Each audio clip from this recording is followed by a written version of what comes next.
Senior living ഹോമുകൾ ഏറ്റവും പ്രസക്തമാകുന്നുള്ള കാരണം ഇവിടെ നിന്നുള്ള യുവജനത പോയിക്കൊണ്ടിരിക്കുകയല്ലേ കാനഡയിലേക്ക് അമേരിക്കയെല്ലാം. പക്ഷെ കാനഡയിൽ പോയി കഴിഞ്ഞാലാണ് നമുക്ക് ഏറ്റവും നല്ല സീനിയർ ലിവിംഗ് ഹോമുകൾ കാണാൻ സാധിക്കും. സീനിയർ ലിവിംഗ് ഹോം എന്ന് പറയുമ്പോൾ അത് നമുക്ക് തന്നെ പ്രായമെന്ന് തോന്നുന്ന ഹോമായിരിക്കണം. നമുക്ക് തന്നെ അത്തരം ഹോമിലേക്ക് പോയി താമസിച്ച് കൊള്ളാം എന്ന ആഗ്രഹം തോന്നിക്കുന്ന ഒരു ഹോമായിരിക്കണം. അതിന് ഒരുപാട് ഡിസൈൻ ക്രൈറ്റീരിയ ഉണ്ട്. ഈ ഡിസൈൻ ക്രൈറ്റീരിയ നമ്മുടെ സാധാരണ പ്രോജക്റ്റുകളിൽ നിന്ന് പൂർണ്ണമായിട്ടും വ്യത്യസ്തമാണ്. അപ്പോൾ ആ കാലഘട്ടത്തിലുള്ള ആൾക്കാരുടെ ആ മനോഭാവത്തെ കൂടി മാനിക്കുന്ന രീതിയിലുള്ള ഡിസൈനുകൾ. അപ്പോഴാണ് ഞങ്ങൾ ഈ സ്ക്വയർ ഫീറ്റ് ഡിസൈന് പകരം സ്ക്വയർ ഇഞ്ച് ഡിസൈനിലേക്ക് പോയാലോ എന്ന് ആലോചിച്ചത്. സ്ക്വയർ ഇഞ്ച് ഡിസൈൻ എന്ന് പറയുമ്പോൾ ഒരു സ്ക്വയർ ഇഞ്ച് സ്ഥലം പോലും വേസ്റ്റ് ആവാത്ത ഒരു ഡിസൈൻ. അത്തരം ഒരു ഡിസൈൻ നമ്മൾ ചെയ്യുമ്പോൾ നമുക്കൊരു 325, 425 സ്ക്വയർ ഫീറ്റിലെല്ലാം രണ്ടുപേർക്ക് കംഫർട്ടബിൾ ആയിട്ട് ജീവിക്കാവുന്ന നല്ല ഭവനങ്ങൾ ഡിസൈൻ ചെയ്തെടുക്കാനായിട്ട് സാധിക്കും. അപ്പോൾ അത്തരം ഭവനങ്ങളുടെ പ്രത്യേകത എന്ന് പറയുമ്പോൾ അതിൽ ഷാർപ്പ് എഡ്ജസ് ഉണ്ടാവില്ല, അതിൽ തെന്നി വീഴുന്ന പ്രതലങ്ങൾ ഉണ്ടാവുകയില്ല, ഗ്രാബ് റെയിൽസ് ഉണ്ടാവും, ഡോറുകളുടെ വീതിയെല്ലാം വീൽ ചെയർ പോകുന്ന വീതികളായിരിക്കും. ഈ സ്റ്റെപ്പ് ഡൗൺ സ്റ്റെപ്പ് അപ്പ് പോലുള്ള സംഭവങ്ങളൊന്നും എല്ലാം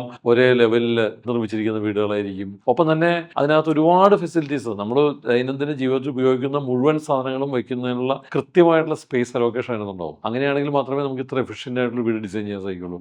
അപ്പോൾ സീനിയർ ലിവിംഗ് എന്ന് പറയുമ്പോൾ അതിൻ്റെ ആർക്കിടെക്ചർ അവിടെ താമസിക്കാൻ വരുന്ന വ്യക്തികളുടെ ശാരീരികമായിട്ടും മാനസികവുമായിട്ടുള്ള ആവശ്യങ്ങളെ പൂർണ്ണമായിട്ടും നിറവേറ്റുന്നതായിരിക്കണം.